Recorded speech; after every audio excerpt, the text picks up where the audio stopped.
Assalamualaikum warahmatullahi wabarakatuh. Halo teman-teman semuanya, apa kabar hari ini? Semoga kalian tetap sehat selalu, mental kalian tetap kuat, dan selalu diberi kemudahan segala sesuatunya oleh Allah Subhanahu wa Ta'ala. Baik teman-teman, kali ini saya akan bahas masalah semua pinjol legal di awal tahun 2023 ini membawa nasabah yang gagal bayar ke jalur hukum. Jadi bagaimana ceritanya, simak video ini sampai selesai. Sebelumnya saya ucapkan terima kasih buat teman-teman yang sudah support channel ini, sudah mendukung channel ini, dan selalu menantikan video-video yang saya upload berikutnya. Saya doakan kalian sehat selalu, berkah selalu, dan dimudahkan segala rezekinya oleh Allah Subhanahu wa Ta'ala. Amin ya Allah ya Rabbal Alamin.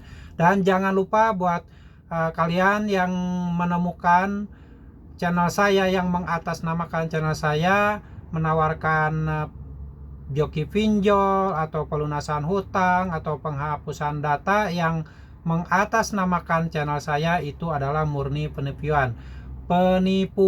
Karena channel saya ini hanya dibuat tanpa bekerja sama dengan pihak manapun. Jadi hati-hati kalau misalkan tiba-tiba ada penawaran yang mengatasnamakan channel saya, sebaiknya diabaikan saja. Baik, langsung teman-teman kita bahas saja. Awal tahun atau selama di tahun 2023 ini, dari mulai bulan kemarin sampai sekarang bulan kedua ini, banyak pemberitaan yang menyampaikan bahwa pinjol legal akan membawa nasabah yang gagal bayar ke jalur hukum. Nah, hal itu mungkin saja, bisa saja terjadi karena banyaknya nasabah-nasabah yang gagal bayar, banyaknya nasabah-nasabah yang sudah telat bayar karena ketidakmampuan untuk membayar, sehingga pinjol legal ini mereka melakukan upaya hukum agar uang yang sudah mereka gelontorkan bisa kembali lagi. Karena sulitnya menagih, karena nasabah tidak ada yang membayar, sehingga melakukan upaya-upaya, salah satunya yaitu membawa ke jalur hukum. Nah, buat nasabah yang saat ini pertama kali mengalami yang namanya telat bayar atau bahkan gagal bayar, sebaiknya kalian ikuti saja prosesnya kalau memang ada pinjol legal yang membawa kasus gagal bayar ini ke jalur hukum. Karena apabila kita tidak melakukan pelanggaran, dalam arti tidak memasukkan data KTP, tidak memasukkan data-data sewaktu pengajuan, kalian jangan takut. Yang namanya hutang piutang itu nanti akan masuknya ke jalur hukum perdata. Jadi tidak akan ada unsur pidana, tidak akan dipenjara dan sebagainya. Kalian tidak usah takut. Sebaiknya ikuti saja prosesnya.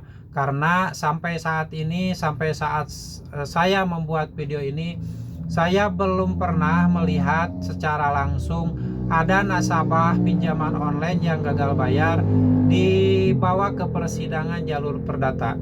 Yang mungkin mulai awal tahun 2023 ini, pinjaman online yang baik itu legal, terutama yang legal itu, karena kesulitan untuk mengembalikan uang yang sudah mereka keluarkan, mereka memutuskan untuk membawa nasabahnya ke jalur hukum. Dan saya pesankan buat kalian nasabah yang gagal bayar, hal itu bukanlah sesuatu yang menakutkan. Hal itu bukanlah sesuatu dari akhir dari segalanya. Karena kalian hanya mengikuti prosesnya, nanti akan dikasih surat panggilan sidang dan sebagainya sampai kalian mengikuti sidang, dan nanti di persidangan kalian bisa negosiasi langsung. Kalau misalkan kesanggupan kalian bisa mencicil pokoknya saja tanpa bunga, tanpa denda, kalian bisa kasih kesanggupan di persidangan tersebut. Misalkan kalian mampu membayar satu bulan itu hanya 10.000, atau per bulan itu hanya bisa menyicil 50.000, itu terserah kalian, kesanggupan kalian berapa. Yang penting kalian jangan takut, hadapi saja, ikuti saja prosesnya. Sidang perdata itu bukanlah sesuatu yang menakutkan. Karena kita tidak bayar itu memang tidak ada kemampuan untuk bayar, keuangan kita tidak cukup untuk membayar, sehingga kita terjerumus ke gagal bayar karena faktor ketidaksengajaan. Oke, seperti itu ya. Jadi jalur hukum, apapun itu ancaman-ancaman yang dilakukan oleh DC pinjaman online yang akan membawa kalian ke jalur hukum, kalian tidak usah takut. Ikuti saja prosesnya. Jadi kalau misalkan sudah di jalur hukum itu kalian tidak perlu lagi melayani kolektor-kolektor yang datang ke rumah, karena kalian kan sudah dibawa, nanti sudah dibawa atau dikasih surat panggilan untuk sidang. Jadi buat apa lagi kalian melayani para penagih yang datang ke rumah? Karena hal yang menakutkan buat nasabah pinjaman online itu didatangi oleh debt collector yang datang ke rumah. Padahal hal itu juga itu hal biasa, karena bukanlah akhir segalanya. Didatangi debt collector itu bukanlah akhir segalanya. Kalian harus kuatkan mental, kuatkan fisik, tenangkan pikiran agar kalian bisa fokus dan menjalani proses yang akan dilakukan oleh pinjaman online legal tersebut. Jadi sekali lagi, apapun resikonya, walaupun harus dibawa ke jalur hukum, kalian tidak usah takut. Hadapi saja, ikuti saja prosesnya sejauh mana.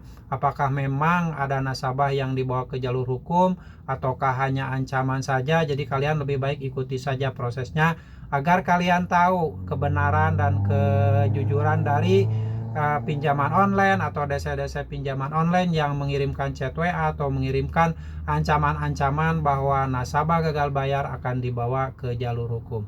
Oke, demikian sepintas penjelasan tentang pemberitaan-pemberitaan yang mengabarkan bahwa nasabah gagal bayar akan dibawa ke jalur hukum di tahun 2023 ini. Sebaiknya saran dari saya, tetap semangat, tetap tenangkan hati, tetap kuatkan mental, dan jangan pernah takut. Apapun resikonya hadapi saja, daripada nanti kalian gali lubang tutup lubang lagi, akan lebih menambah hutang kalian, akan lebih berat lagi. Lebih baik sudahi saja. Kalau memang sudah tidak sanggup bayar, stop aja, jangan dulu dibayar. Lebih baik kalau punya uang, tabung saja. Kalau misalkan nanti sudah terkumpul banyak dan sudah cukup untuk membayar, kalian tinggal lakukan negosiasi dan cukup membayar nanti sesuai hasil negosiasi. Kalian minta bayar pokoknya saja, dibayar dicicil sesuai dengan kemampuan kalian. Oke, demikian, semoga sharing ini bermanfaat. Dan buat kalian yang saat ini masih merasa ketakutan, tidak usah takut, tetap semangat menjalani hidup dan menjalani masa depan kalian. Semoga video ini menjadi inspirasi, dan saya ucapkan terima kasih sekali buat teman-teman semuanya yang sudah mendukung channel saya. Dan apabila kalian punya pengalaman di teror pinjaman online dan sebagainya, silakan kalian ketikkan di kolom komentar agar bisa berbagi pengalaman dengan teman-teman yang lain. Oke, demikian, terima kasih, sampai jumpa lagi di video saya selanjutnya. Assalamualaikum warahmatullahi wabarakatuh.